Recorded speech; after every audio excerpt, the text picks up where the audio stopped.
टक्के लोक ट्रेडिंगमध्ये लॉसेसमध्ये जातात कारण हे 5 नियम जे आहेत ना ते फॉलो करत नाही. तर ते नियम कुठले? तर ट्रेडिंग जेव्हा तुम्ही करताय तर पहिला नियम म्हणजे तुमचं रिस्क जे आहे ना तुम्ही अगोदर डिफाईन करणं गरजेचं आहे कुठल्याही ट्रेडमध्ये घुसण्याच्या अगोदर. कारण तुम्ही अगोदर जर रिस्क डिफाईन केलं तर तुम्हाला माहित राहणार आहे की तुमचं एक्झिट पॉईंट कुठे आहे. दुसरा पॉईंट म्हणजे नेहमी तुमच्या रिस्कला आरच्या रिस्कच्या रूपामध्ये ठरवा.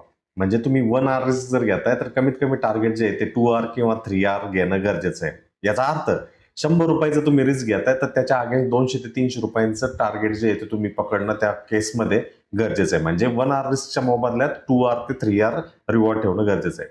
तिसरं महत्वाचं म्हणजे जेव्हा केव्हा तुम्ही अगोदर ठरवलं की तुमचा स्टॉप लॉस इथे आहे त्या स्टॉप लॉसला हलवू नका. तो कमीत कमी ठेवण्याचा प्रयत्न करा म्हणजे 1 आर करा. तो 1.5 आर म्हणजे मी 100 रुपयाचं इनिशियल रिस्क घेतलं मी ते 200ला करतोय 300ला करतोय. याच्यामुळे काय होईल मार्केट तुम्हाला बाहेर नाही करणार. तुमचं इमोशन जे आहे ते तुम्हाला मार्केटच्या बाहेर करत.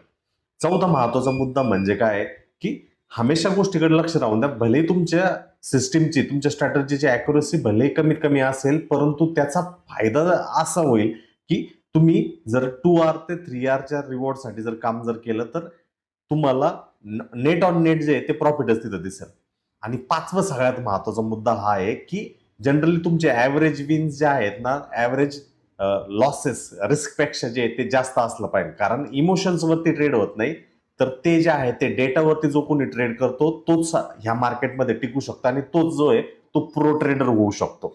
ह्या छोट्या छोट्या गोष्टींना जर तुम्ही फॉलो केलं आणि हे 5 गोल्डन रूल्स ट्रेडिंगचे जर व्यवस्थित जर ट्रॅक ऑन जर केलं तर तुमचे या मार्केटमध्ये मार्केटला कॉन्क्युअर करण्याचे किंवा तुमचे फायनान्शियल फ्रीडम होण्याचे चान्सेस जे आहेत ते सगळ्यात जास्त राहणार आहे.